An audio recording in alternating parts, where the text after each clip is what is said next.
여러분, 안녕! 좋은 아침이에요. 오늘 하루도 기쁜 마음으로 시작했나요? 오늘 하루를 하나님을 사랑하고 우리가 만나는 모든 사람들을 사랑하는 멋진 하루로 만들어요. 그럼 오늘도 함께 믿음의 길잡이 공부해볼까요? 제목 한 목소리로 읽겠습니다. 큰 믿음. 아멘. 할렐루야. 우리 누가복음 말씀도 한 목소리로 고백하겠습니다. 예수께서는 이 말을 듣고 백부장을 놀랍게 여겨 돌아서서 따라오던 사람들에게 말씀하셨습니다. 내가 너희에게 말한다. 이스라엘에서도 이렇게 큰 믿음을 본 적이 없다. 누가복음 7장 9절 말씀. 아멘. 할렐루야. 네, 우리 본문 말씀도 한 목소리로 고백하겠습니다. 적은 믿음은 하나님의 말씀에 대한 정보가 부족해서 생기는 거라고 배웠어요. 하나님께서는 우리가 오늘 본문 말씀에 나오는 백부장과 같이 되기를 원하세요. 예수님께서는 백부장에 대하여 이스라엘에서도 이렇게 큰 믿음을 본 적이 없다고 말씀하셨어요. 백부장은 로마 사람이었고 그의 부하 한 명이 병이 들어 죽어가고 있었어요. 백부장은 예수님에 대한 소식을 듣고 예수님을 찾아갔어요. 그리고 그는 이렇게 말했어요. 그저 말씀만 하십시오. 그러면 제 하인이 나을 것입니다. 그는 주님의 말씀에 대해 절대적인 확신을 가지고 있었어요. 이것이 큰 믿음이에요. 마태복음 15장 21절에 예수님으로부터 큰 믿음을 칭찬받은 또 하나의 인물이 나와요. 이 사람은 가나안 여자였고 그 딸이 귀신에 들려 괴로워하는 것을 예수님께 고쳐달라고 했어요. 예수님께서는 계속 거절하셨지만 여자는 포기하지 않았어요. 끝까지 믿음을 포기하지 않고 결국 딸의 치유를 얻었어요. 큰 믿음은 적은 믿음과 반대로 하나님의 말씀에 대한 정확한 정보를 많이 가지고 있는 결과예요. 그러므로 혹시 여러분의 믿음이 적다면 실망하지 마세요. 여러분이 해야 할 일은 실망하고 주저앉는 것이 아니라 하나님의 말씀을 먹임으로 여러분의 믿음을 자라게 하는 것이에요. 아멘. 할렐루야.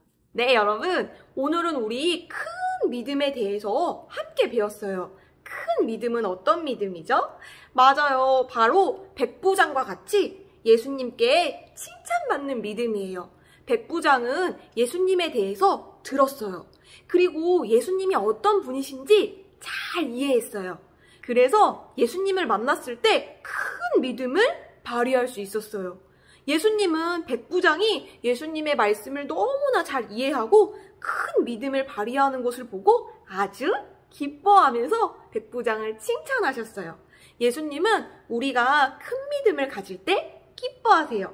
그럼 여러분, 큰 믿음은 어떻게 생기죠? 맞아요. 우리 계속 잘 공부하고 있어요. 우리가 말씀을 잘 듣고 말씀을 공부하고 말씀을 잘 이해해서 우리 안에 가지고 있을 때 우리의 믿음은 큰 믿음이 돼요. 이것을 하나님의 말씀을 정확히 알고 있다고 말하는 거예요. 여러분은 하나님의 말씀을 정확히 이해하고 알고 있고 가지고 있는 큰 믿음을 가진 어린이들이에요.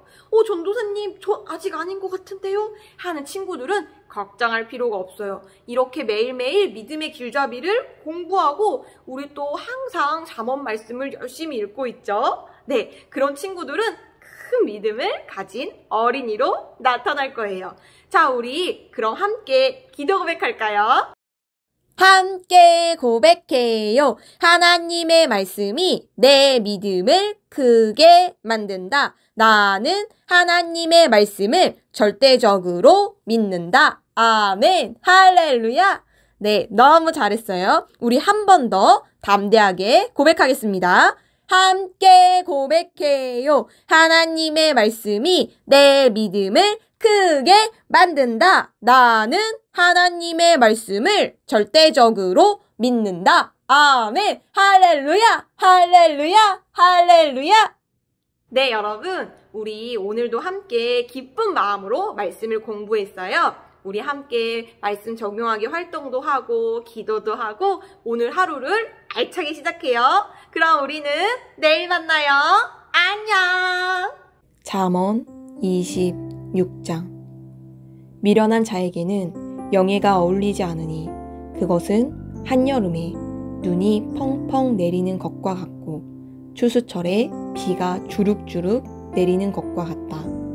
까닭없이 퍼붓는 저주는 머물 자리를 찾지 못해 아무에게도 미치지 않으니 그것은 참새가 이리저리 떠도는 것과 같고 제비가 날쌔게 훌쩍 날아가 버리는 것과 같다.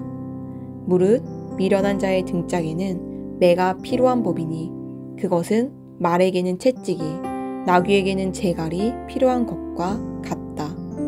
미련한 자가 어리석은 말을 할 때에 그 말에 대꾸하지 말아라. 그렇지 않으면 너도 미련한 자와 똑같은 사람이 되고 말 것이다. 미련한 자가 어리석은 말을 하거든 똑같이 어리석은 말로 그에게 대꾸해 주어라. 그렇지 않으면 미련한 자가 스스로를 지혜롭다고 여길 것이기 때문이다. 미련한 자 편에 소식을 전하는 것은 자기 발등을 내리 찍는 것이요 스스로에게 화를 불러들이는 것과 같다. 미련한 자의 입에서 나오는 잠언은 절른 바리에 저는 다리처럼 아무런 힘이 없다. 미련한 자에게 영예를 돌리는 것은 물매에 돌을 붙들어 메어 놓는 것과 같다. 미련한 자가 잠언을 입에 담는 것은 술에 잔뜩 취한 자가 손에 가시나무를 들고 있는 것과 같아서 남에게 해만 끼칠 뿐이다. 미련한 자나 지나가는 사람이나 아무나 붙들고 일을 시키는 것은 궁수가 마구잡이로 쏘아대는 화살과 같아서 많은 사람을 다치게 한다. 개가 그 토해낸 것을 다시 핥아먹듯이 미련한 자는 자신의 어리석은 짓을 거듭 저지른다. 너는 자기 스스로를 지혜롭다고 여기는 사람을 보았느냐? 아서라, 그런 자보다는 차라리 미련한 자에게 더 희망이 있다. 게으른 자는 길에 사자가 있다. 또한 저 문 밖 거리에 사자가 어슬렁거린다 하면서 일하러 나가지 않을 핑계만 댄다. 문짝이 돌적 위에만 착 달라붙어 돌아가듯이 게으른 자는 이부자리에만 착 달라붙어 이리저리 뒹군다. 게으른 자는 밥그릇에 손을 넣고서도 그 밥을 떠서 입에 넣는 것조차 귀찮아한다. 게으른 자는 분별력 있게 대답을 잘하는 7 사람보다도 자신이 더 지혜롭다고 여긴다. 길을 가다가 자기와 아무 상관없는 싸움에 다짜고짜 끼어드는 것은 사나운 개의 귀를 꽉 움켜잡는 것과 같다. 사람을 향해 타오르는 횃불을 던지고 화살을 마구 쏘아 사람을 죽이는 미치광이가 있다면 이웃을 속이고 나서 내가 장난으로 그랬소 하고 말하는 사람이 바로 그런 자다. 장작이 다 타고 나면 불이 저절로 꺼지듯이 남의 말을 잘하는 수다쟁이가 없어지면 다툼도 저절로 그친다. 핀 숯불 위에 숯을 더 올려놓듯 타오르는 불 위에 나무를 더 올려놓듯 다투기를 좋아하는 사람은 싸움에 부채질하여 더 큰 싸움을 만든다. 남을 잘 헐뜯고 다니는 사람의 말은 맛있는 별미와 같아서 듣는 사람의 뱃속 깊숙이 잘도 내려간다. 마음속에는 악한 생각을 품고서 입으로만 매끄럽게 듣기 좋은 말을 하는 것은 질그릇에 은을 살짝 입힌 것과 같다. 악한 감정으로 남을 미워하는 사람은 입으로는 달콤하게 말하면서도 속으로는 나쁜 계략을 꾸민다. 그러니 그가 좋은 말로 다정스레 말한다고 할지라도 믿어서는 안 된다. 사실 그의 마음속에는 7가지 사악한 것들로 가득 차 있기 때문이다.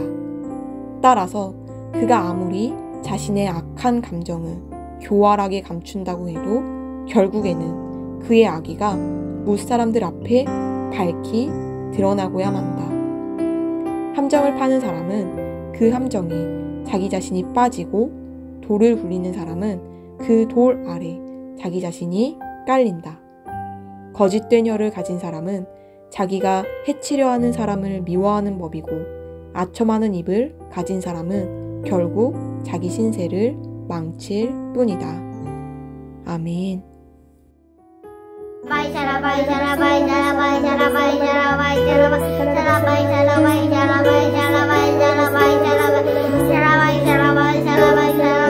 Bye.